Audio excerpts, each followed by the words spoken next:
ഇവിടെ ഇപ്പോൾ നമ്മൾ അവാർഡ് കൊടുക്കുന്ന പ്രിയപ്പെട്ട ഉസ്താദ് നദ്വി സാഹിബും അങ്ങനെ തന്നെയാണ്. കമ്മ്യൂണിസത്തിനെതിരെ അദ്ദേഹം ആഞ്ഞടിച്ചു. ചില ഒളിയമ്പുകൾ, അതായത് കർട്ടന് പിന്നിലുള്ള സമുദായത്തെ കമ്മ്യൂണിസത്തിലേക്ക് നയിക്കുന്നതിനെതിരെ ശക്തമായ മുന്നറിയിപ്പ്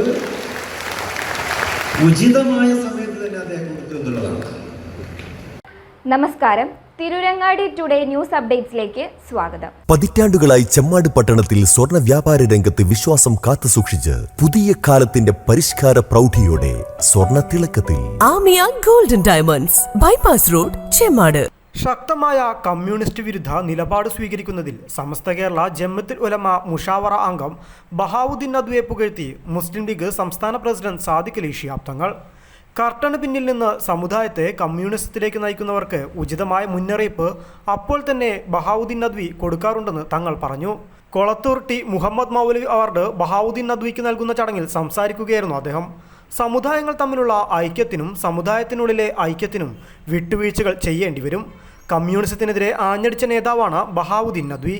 ചിലർക്ക് ഉചിതമായ മുന്നറിയിപ്പ് അദ്ദേഹം കൊടുത്തു. ആദ്യകാലങ്ങളിൽ മുസ്ലിം പണ്ഡിതന്മാർ ലീഗിനൊപ്പം നിന്നവരായിരുന്നു. പല വേദികളിലും സാന്നിധ്യം കൊണ്ട് അനുഗമിച്ചവരാണ്. ആദർശത്തിൽ അടിയുറച്ചു നിൽക്കാനാണ് അന്ന് നേതാക്കൾ പറഞ്ഞിരുന്നതെന്നും സാദിഖ് അലി തങ്ങൾ പറഞ്ഞു. ഇങ്ങനെയുള്ള മഹാത്മാക്കൾ അവരോടൊപ്പം തന്നെയാണ് പ്രിയപ്പെട്ട കൊളത്തൂർ മൗലവി സാഹിബ് ഉണ്ടായിരുന്നു. പാണ്ഡിത്യത്തിൻ്റെ നിറകുടങ്ങളായിരുന്നവരൊക്കെ അവരൊക്കെ തന്നെ മുസ്ലിം ലീഗുമായി അഭേദ്യമായിട്ടുള്ള ബന്ധം കാത്തു സൂക്ഷിച്ചവരാണ്.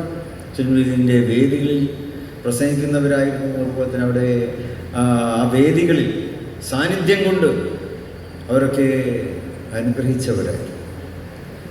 അത് മുസ്ലിം ലീഗിൻ്റെ ആദർശമാണ്. ആ ആദർശത്തിൽ അവർ അടിയുറച്ചു. കൊളത്തൂർ മൗലവി നമ്മളോട് പറഞ്ഞ പോലെ തന്നെ ആദർശത്തിൽ അടിയുറച്ച് നിൽക്കുക എന്നുള്ളത് തന്നെയാണ് അദ്ദേഹം കുട്ടികളോടൊക്കെ പറയാറുണ്ട്. പ്രത്യേകിച്ച് എംഎസ്എഫുകാർ, യൂത്ത് ലീഗുകളിൽ ചെറുപ്പക്കാരുടെ സദസ്സിലൊക്കെ അദ്ദേഹം അത് ഊന്നി പറയാറുണ്ട്. ആദർശത്തിൽ വിട്ടുവീഴ്ച ചെയ്യരുത് എന്ന് അദ്ദേഹം പറയാറുണ്ട്. അതോടൊപ്പം ഐക്യം കാത്തുസൂക്ഷിക്കുകയും വേണം. സമുദായത്തിൻ്റെ ഐക്യം കാത്തുസൂക്ഷിക്കാൻ വിട്ടുവീഴ്ച ചെയ്യണമെന്ന് അദ്ദേഹം പറയും. ഐക്യത്തിൻ്റെ കാര്യത്തിൽ നമ്മൾ വിട്ടുവീഴ്ച ചെയ്യേണ്ടി വരും. സമുദായത്തിൻ്റെ ഐക്യമായാലും സമുദായങ്ങൾക്കിടയിലുള്ള ഐക്യമായാലും ഒരു ബഹുസ്വര സമൂഹത്തിൽ ജീവിക്കുമ്പോൾ എല്ലാ സമൂഹങ്ങളോടും നമുക്ക് ഐക്യത്തോടെയും സ്നേഹത്തോടെയും സൗഹൃദത്തോടെയും പെരുമാറേണ്ടി വരും. അവിടെ ചിലപ്പോൾ നമുക്ക് വിട്ടുവീഴ്ച ചെയ്യേണ്ടി വരും. ഐക്യം കാത്തുസൂക്ഷിക്കുന്നതിന് വേണ്ടി വിട്ടുവീഴ്ച ചെയ്യേണ്ടതുണ്ട് എന്നും പ്രിയപ്പെട്ട മൗലവി സാഹിബ് അദ്ദേഹത്തിൻ്റെ പ്രസംഗങ്ങളിലൂടെ നമ്മളോട് പറയാറുണ്ട്. അതും ആദർശത്തിൻ്റെ ഭാഗമാണ്. അത് മുസ്ലിം ലീഗിൻ്റെ ആദർശമാണ്. തെറ്റുകുറ്റങ്ങൾ കാണുമ്പോൾ അത് അദ്ദേഹം ചൂണ്ടിക്കാണിക്കും.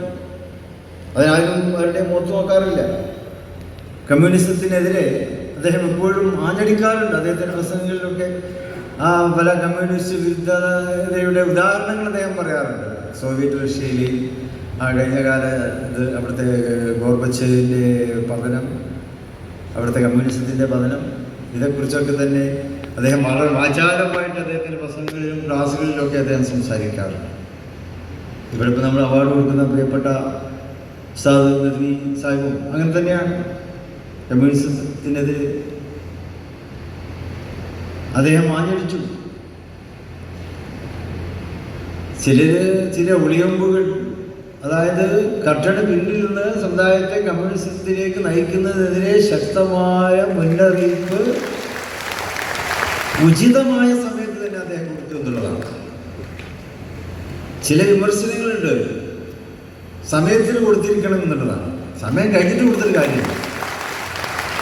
സമയത്തിന് കൊടുക്കുക എന്നുള്ളത് തന്നെയാണ് പണ്ഡിത ദൗത്യം.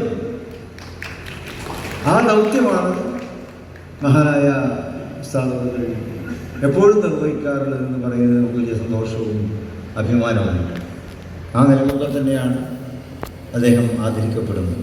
ഈ അവാർഡ് അതിൻ്റെ വെളിച്ചത്തിൽ തന്നെ അദ്ദേഹത്തിന് ലഭിച്ചു എന്നുള്ളതിൽ നമുക്ക് വലിയ സന്തോഷമുണ്ട്. സമസ്തയിൽ CPM അനുകൂല നിലപാട് സ്വീകരിക്കുന്നവർക്കുള്ള പരോക്ഷ വിമർശനം കൂടിയാണ് സാദിഖ് അലി തങ്ങളുടെ പരാമർശം. സുപ്രഭാതം പത്രത്തിൽ CPM പരസ്യം പ്രസിദ്ധീകരിച്ചതിൽ എതിർപ്പുള്ള നേതാവാണ് ബഹാവുദ്ദീൻ നദ്വി. പല കാര്യങ്ങളിൽ സുപ്രഭാതം പത്രത്തിന് നയവ്യതിയാനം വന്നിട്ടുണ്ടെന്നും അദ്ദേഹം പരസ്യമായി പറഞ്ഞിരുന്നു. ഗൾഫ് സുപ്രഭാതം ലോഞ്ചിങ് പരിപാടിയിൽ എഡിറ്ററും പബ്ലിഷറുമായ നദ്വി പങ്കെടുത്തിരുന്നില്ല. വിയോജിപ്പുകൾ ഉള്ളതിനാലാണ് പങ്കെടുക്കാത്തതെന്ന് അദ്ദേഹം പിന്നീട് വ്യക്തമാക്കിയിരുന്നു. News bureau, Tirurangadi.